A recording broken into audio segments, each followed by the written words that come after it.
Hello friends, मैं योगेश चतुर्वेदी। आज आपके लिए जो टॉपिक लेके आया हूं वो है संधारित्रों का श्रेणी क्रम संयोजन। फ्रेंड्स, आपने कैपेसिटर या कंडेंसर बोल दें या संधारित्र बोल दें, ये हमने समझ लिया है, पढ़ लिया है। इसके प्रकार भी पढ़ लिए हैं और इनकी धारिता भी पढ़ ली है। अब यहाँ पर बात ये आती है, यदि किसी एक कैपेसिटर की धारिता हमारे लिए पर्याप्त नहीं है, हमको उससे कुछ ज़्यादा चाहिए या उससे कुछ कम चाहिए है, तो फिर आपको एक से ज़्यादा संधारित्रों का कॉम्बिनेशन बनाना पड़ता है। तो आप इस कॉम्बिनेशन के द्वारा इन संधारित्रों की धारिता को बढ़ा भी सकते हैं और घटा भी सकते हैं। तो ये दो प्रकार से आप इनको कंबाइन करते हैं, सीरीज में और पैरेलल में। तो आज हम देखने वाले हैं सीरीज कॉम्बिनेशन ऑफ कैपेसिटर्स। तो फ्रेंड्स, सीरीज कॉम्बिनेशन क्या होता है? ये जो आपको सिंबल दिख रहा है जिसमें दो प्लेटें हैं, ये दोनों सिरे बने हैं, ये एक संधारित्र का सिंबल है। यहां मैंने 3 संधारित्र, आप देखो, एक के बगल में एक लगा रखे हैं। तो सीरीज का मतलब ये होता है, जैसे इस पहले संधारित्र का ये पहला हाथ, ये दूसरा हाथ, तो इसने अपना दूसरा हाथ दूसरे वाले के पहले हाथ में दे दिया। फिर दूसरे वाले ने अपना दूसरा हाथ तीसरे के पहले हाथ में दे दिया। फिर तीसरे ने अपना दूसरा हाथ चौथे के पहले हाथ में दिया, और ऐसे एक सीरीज में सब खड़े हो गए हैं। तो ये कॉम्बिनेशन आपका सीरीज कॉम्बिनेशन है। अब इस सीरीज कॉम्बिनेशन में हमारी धारिता बढ़ी घटी, अगर हमको टोटल धारिता निकालनी है तो हम कैसे निकालेंगे, ये सारी चीजें हम आज के इस वीडियो लेक्चर में समझने वाले हैं। तो देखिए, चित्र में मैंने 3 संधारित्र जिनकी धारिताएं क्रमशः C1, C2 व C3 हैं, श्रेणी क्रम में प्रदर्शित हैं। अब मैंने क्या किया, आपने जब संधारित्र पढ़ा था तो हम देखते थे किसी एक प्लेट को आवेश देते थे और दूसरी प्लेट को पृथ्वी से जोड़ते थे। ये देखो, अपन ने इस पहली वाली प्लेट को ये आवेश दिया +Q, तो क्या होगा, यहां से ये चालन के माध्यम से आवेश ट्रांसफर होगा और इस पहले वाली प्लेट पर आवेश आ गया +Q। अब बीच में चालन संभव नहीं, कनेक्शन टूट गया, तो प्रेरण होगा। सामने वाली प्लेट के आंतरिक सिरे पर आ जाएगा -Q, पीछे आएगा +Q। तो फिर चालन के माध्यम से ये प्लस कहाँ चला जाएगा, बगल वाली प्लेट में, और उस पर कितना आ गया, ये +Q। फिर प्रेरण हुआ, सामने आया -Q, पीछे +Q आया, वो ट्रांसफर होकर अगली प्लेट पर आ गया, इससे सामने आया -Q, पीछे +Q आया, और ये पीछे वाला जो +Q था वो पृथ्वी से हमने इसको जोड़ा है तो चला गया पृथ्वी में। तो इस प्रकार हमारे पास जो 3 संधारित्र हैं, इसमें हम देखो सारे संधारित्र जो हैं इन पर +Q, -Q, +Q, -Q, मतलब आवेश तो समान है। तो हम बोलेंगे संधारित्र की प्लेट पर कितना आवेश है, तो Q, क्योंकि हम किसी एक प्लेट को ही तो आवेश देते हैं ना। तो इसलिए संधारित्र में यहाँ जो तीनों श्रेणी क्रम में जुड़े हैं, इस पे आवेश समान है, तो श्रेणी क्रम में आवेश नहीं बदलता है। अब विभवांतर का क्या होगा, तो विभवांतर शब्द का मतलब होता है कि इन 2 बिंदुओं के बीच विभव का अंतर। तो ये 2 बिंदु अलग हैं, ये 2 बिंदु अलग हैं, ये 2 बिंदु अलग हैं, तो इन 2 बिंदुओं के बीच विभव का अंतर V1 माना, ये V2, ये V3। तो इस पहले वाली प्लेट के पहले वाले संधारित्र की जो प्लेटों के बीच का विभवांतर है वो V1, दूसरे का V2 और तीसरी का V3 हमने माना है। अब एक क्वेश्चन ये उठता है, जैसे हमने आवेश समान मान लिए थे, ऐसे विभवांतर समान नहीं हो सकते हैं क्या? तो आपने आवेश, धारिता और विभवांतर में जो रिलेशन पढ़ा है वो देखिए, V = Q/C या C = Q/V है। तो यहां पर आप देखें, यदि Q को हम कांस्टेंट माने, Q को समान नियत रख लिया जाए, तो V और C आपस में व्युत्क्रमानुपात के रिलेशन में है। मतलब जिस संधारित्र की धारिता ज्यादा होगी उस पर विभवांतर कम होगा, और जिसमें धारिता कम होगी उसका विभवांतर ज्यादा। तो यहाँ चूंकि तीनों संधारित्रों की धारिताएं अलग अलग हैं, तो इसलिए तीनों के विभवांतर अलग हैं। यदि धारिता समान होगी तो विभवांतर समान हो सकता है, लेकिन यहाँ पर चूंकि धारिता समान नहीं है, इसलिए विभवांतर भी समान नहीं है।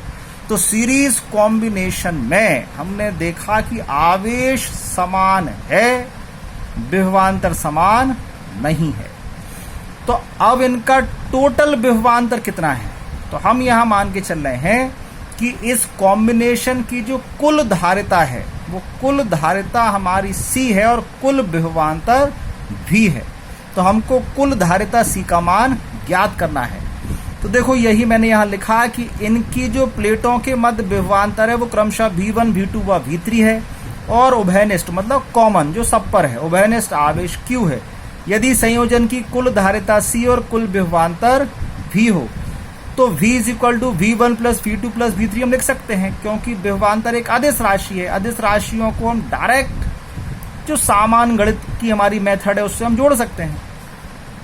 तो अब अगर हमारे पास ये रिलेशन आ गया V is equal to V1 plus V2 plus V3, तो इसकी सहायता से हम C की वैल्यू फाइंड करेंगे।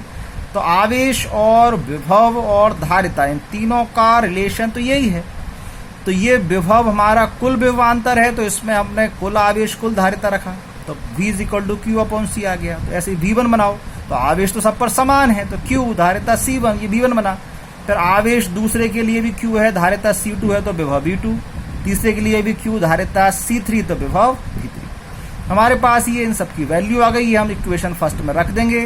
तो V की value Q upon C, V1 Q upon C1, Q upon C2, Q upon C3।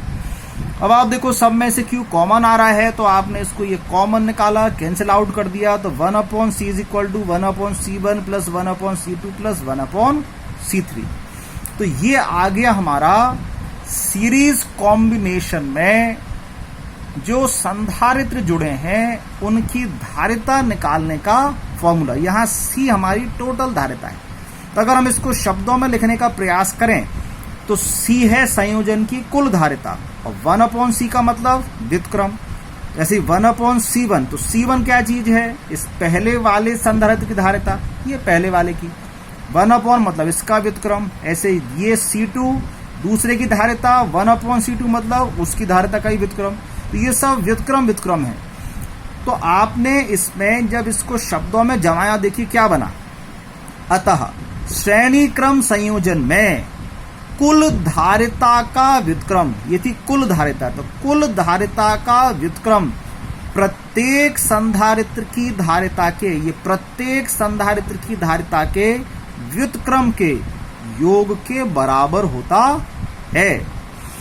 तो इस प्रकार आपने सीरीज कॉम्बिनेशन में संधारित्र की धारिता निकालना सीख लिया है। अब मैं इसमें कंडीशन लेता हूं। यहां तो हमने सबकी धारिता अलग अलग मानी, अब मैं कंडीशन मान रहा हूं कि सबकी धारिता कैसी है, समान है। अगर सबकी धारिता समान है तो फिर कैसे जोड़ेंगे। तो हमने लिया यदि C धारिता वाले n संधारित्र हमारे पास हों जिनको हम श्रेणी क्रम में जोड़ें, तो बताओ कुल धारिता क्या होगी। ठीक है, तो हमने मान ली कि कुल धारिता C डैश है, क्योंकि हमने C तो प्रत्येक की मान ली है, तो कुल को अलग मानेंगे, ये C डैश मान ली। तो हमने C के स्थान पे क्या लिखना है, C डैश, ये कुल धारिता है। C1 मतलब पहले वाले की जो अब C हो गई है, दूसरे की भी कितनी हो गई C, तीसरे की भी कितनी हो गई C, ऐसे कहां तक चले हम, n तक। तो अब इनको आप जोड़ो, तो 1 upon C plus 1 upon C मतलब 1/C और 1/C को अगर 2 बार जोड़ते हैं तो 2/C आ जाता है। तो 3 बार जोड़ेंगे तो 3 अपॉन C, 4 बार में 4 अपॉन C, तो n बार में n अपॉन C। तो क्या ये आंसर आ गया, नहीं, ये 1 अपॉन C डैश की वैल्यू है। आपको C डैश चाहिए, कुल धारिता हमारी C डैश है, तो C डैश का मान निकाले तो उसको पलट लो, तो जाएगा C अपॉन n। अब C अपॉन n का मतलब क्या हुआ, C क्या चीज थी, एक संधारित्र की धारिता, उसका भी कितना मिला, nवा भाग। तो संयोजन में धारिता बढ़ी या घटी, तो आंसर है घट गई है। एक संधारित्र की धारिता का भी nवा भाग आ रही है। तो इस प्रकार हमको ये पता चल गया है कि यदि हमको धारिता घटानी होगी तो हम श्रेणी क्रम का यूज करेंगे, और अगर हमारे पास सीधे सीधे अगर हमको समान धारिता वाले संधारित्र दे दिए जाएंगे तो डायरेक्ट हम C अपॉन n करके उसकी वैल्यू फाइंड कर लेंगे। अब इसी चीज को हम एक न्यूमेरिकल के माध्यम से समझें तो चीज हमारे दिमाग में और अच्छे से बैठेगी। तो देखो हमने यहाँ पर 3 संधारित्र लिए जिनकी धारिताएं हैं 10 माइक्रोफेरेड, 20 माइक्रोफेरेड और 30 माइक्रोफेरेड। अब इनको श्रेणी क्रम में जोड़ना है, कुल धारिता ज्ञात करनी है। तो ये C1, C2, C3 की वैल्यू आ गई, तो कुल धारिता C की वैल्यू हम फाइंड करेंगे। ऐसे मान लो ये 3 संधारित्र हमारे जुड़े हुए हैं, अब A और B के बीच की हमको कुल धारिता ज्ञात करनी है।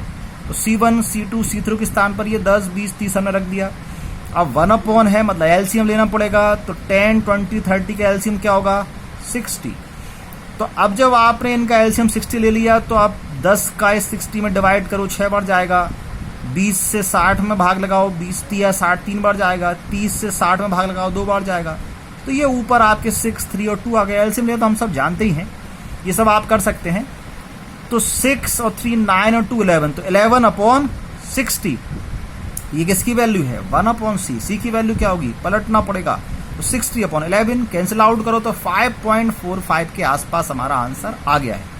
तो इसमें क्या देखने को मिला, इन तीनों में सबसे कम धारिता कितनी थी 10, आंसर कितना आया 5 पॉइंट मतलब 10 से भी कम।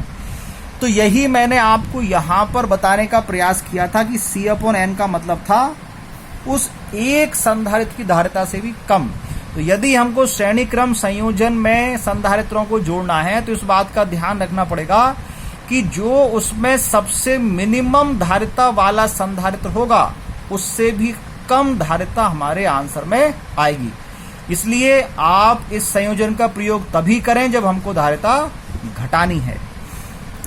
एक और न्यूमेरिकल देखें तो यदि हमने 10 माइक्रोफैराड धारिता वाले 5 संधारित्रों को श्रेणी क्रम में जोड़ा, बताओ क्या आंसर आएगा। ठीक है, तो अब हमारे पास C की वैल्यू कितनी आ गई 10 माइक्रोफैराड, संख्या N की वैल्यू कितनी है 5।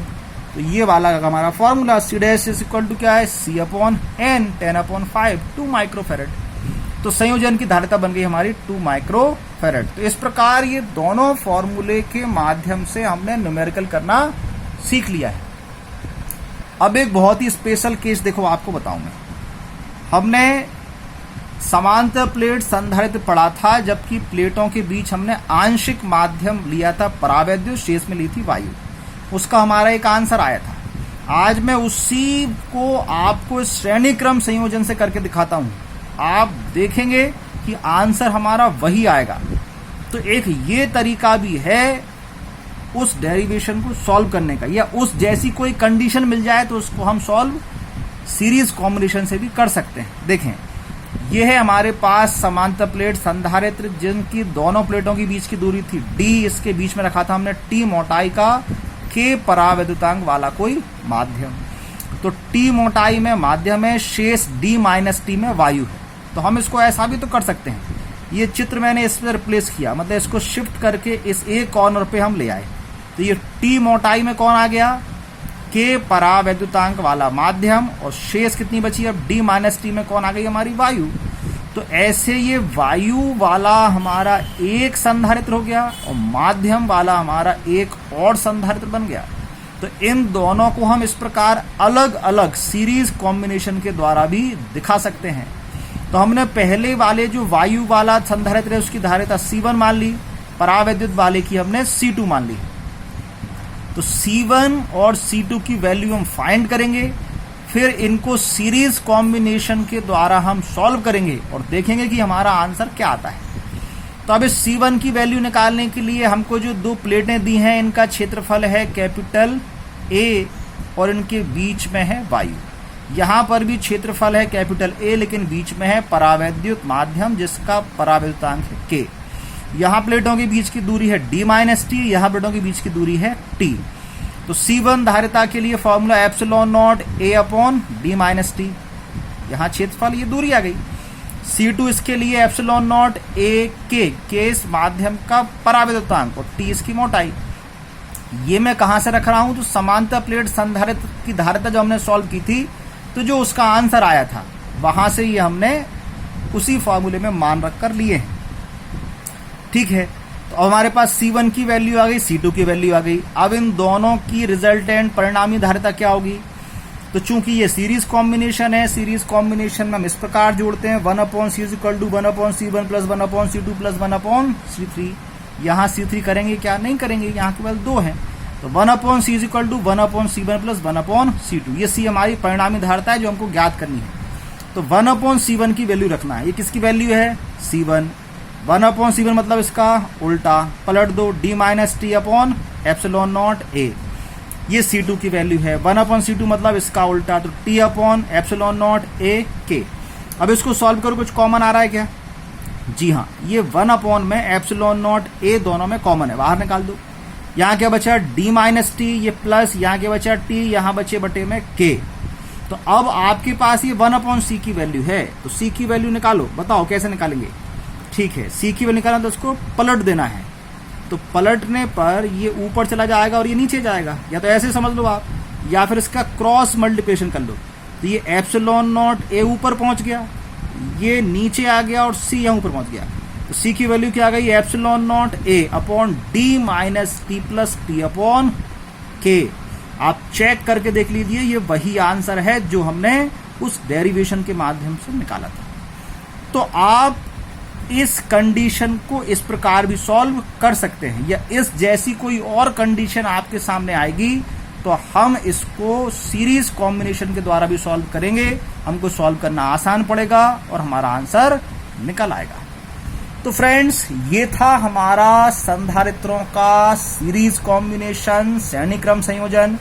मुझे उम्मीद है आज का टॉपिक आपको समझ में आ गया होगा।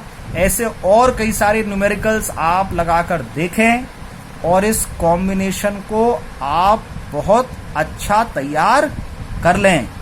फिर मिलेंगे फ्रेंड, जिसमें मैं समझाऊंगा आपको पैरेलल कॉम्बिनेशन या समांतर क्रम संयोजन। तब तक आप अच्छे से अपने नोट्स तैयार करिए, मन लगाकर पढ़ाई करिए। नमस्कार।